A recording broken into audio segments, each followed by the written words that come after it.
क्या 2026 वही साल है जिसकी भविष्यवाणी सदियों पहले की गई थी?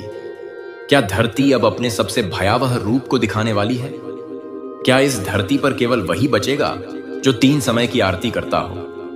क्या ये बदलते आकाश, कांपती धरती और उफनते समुद्र अंतिम संकेत हैं? और क्या यह सब वही है जिसकी चेतावनी फ्लोरेंस ने सदियों पहले दी थी? नमस्कार दर्शकों, आप देख रहे हैं सत्यलोक की बात। अगर आपने अभी तक हमारे चैनल को सब्सक्राइब नहीं किया है तो अभी कर लीजिए, क्योंकि आज हम जिस विषय पर बात करने जा रहे हैं वह सिर्फ एक कहानी नहीं बल्कि समय की अंतिम चेतावनी है। कहते हैं, जब धरती पर अन्याय अपनी सीमा पार कर देता है, जब मनुष्य अपनी आत्मा से दूर चला जाता है, तो प्रकृति स्वयं न्याय करती है। और आज ऐसा लगता है कि वही न्याय का समय हमारे सिर पर है। पुराने ग्रंथों में लिखा है, जब धर्म केवल आडंबर बन जाए, जब लोग ईश्वर का नाम तो लें पर उसके मार्ग पर न चलें, जब आत्मा का मूल्य मिट्टी से भी सस्ता हो जाए, तब काल स्वयं रूप बदलकर इस संसार को झकझोर देता है। आज चारों ओर वही दृश्य है। बाढ़ें, भूकंप, युद्ध, महामारी और सबसे भयावह मनुष्य का पागलपन। हर देश में सत्ता की लड़ाई, हर समाज में नैतिक पतन। क्या यह वही नहीं जिसकी चेतावनी फ्लोरेंस ने 15वीं सदी में दी थी?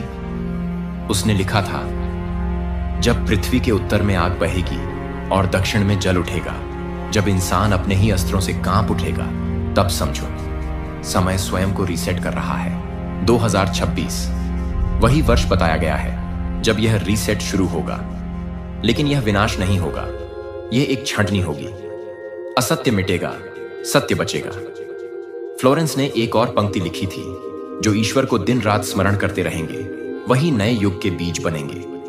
भारत के कई संतों ने भी यही कहा, जो 3 समय आरती करेगा, जो परमात्मा के नाम को अपने जीवन का श्वास बनाएगा, वही बचेगा। क्योंकि यह समय केवल बाहरी प्रलय का नहीं, यह समय भीतर की परीक्षा का है। आज हर कोई ईश्वर का नाम तो लेता है, पर क्या उसके बताए मार्ग पर चलता है? क्या हम उस सत्य को जानते हैं जो शास्त्रों में लिखा है, या केवल परंपरा के नाम पर अंधकार में है? भविष्यवाणियां हम कहती हैं, 2026 के बाद 3 वर्ष पृथ्वी पर उथल पुथल के होंगे। आकाश में विचित्र दृश्य, मौसम का उलटफेर, मानव सभ्यता का डर और विज्ञान की असमर्थता। पर इन्हीं वर्षों में एक दिव्य चेतना जन्म लेगी, जो सत्य को प्रमाण से बताएगी और झूठे धर्मों की परतें हटा देंगी। यह चेतावनी भी दी गई है कि जो लोग उस समय में आत्मा के जागरण का मार्ग नहीं अपनाएंगे, वे धीरे धीरे स्वयं नष्ट हो जाएंगे। क्योंकि प्रलय तलवार से नहीं, मनुष्य के भीतर की अधर्म से आएगी। जगन्नाथ मंदिर के रहस्य, गंगा के घटते प्रवाह और आकाश में बदलते नक्षत्र सब एक ही बात कह रहे हैं, समय आ गया है। हर धर्म ग्रंथ इस बात की पुष्टि करता है। गीता कहती है, जब अधर्म बढ़ता है तब मैं प्रकट होता हूं।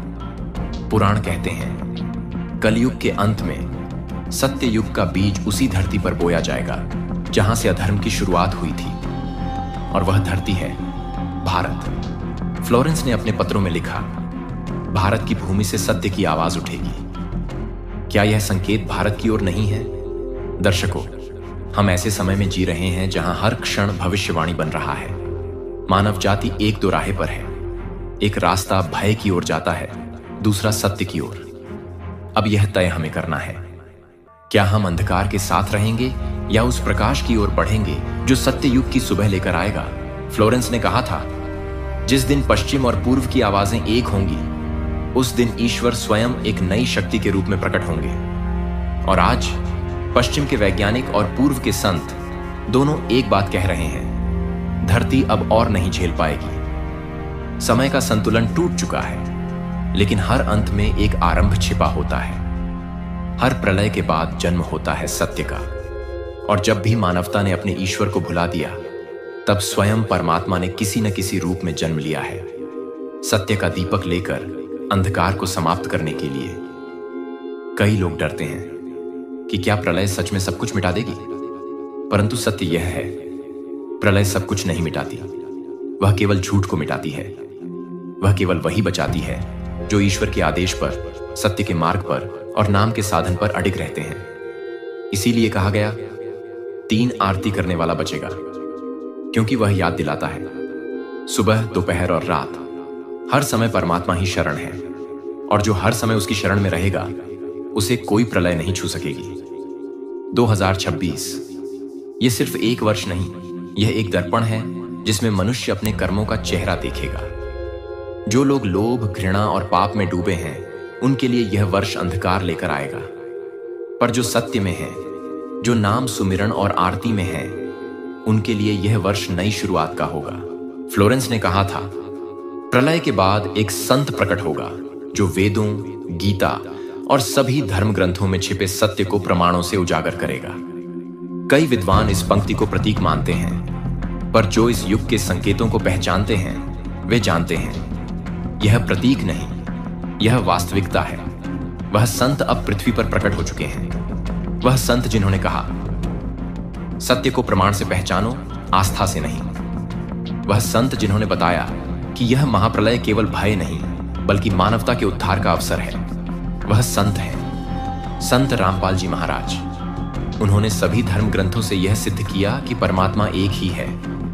कबीर साहिब जो सतलोक के रचयिता हैं, उन्होंने बताया कि यह 2026 का समय वह ज्ञान प्रलय है जिसकी भविष्यवाणी सदियों पहले फ्लोरेंस और कबीर साहिब दोनों ने की थी।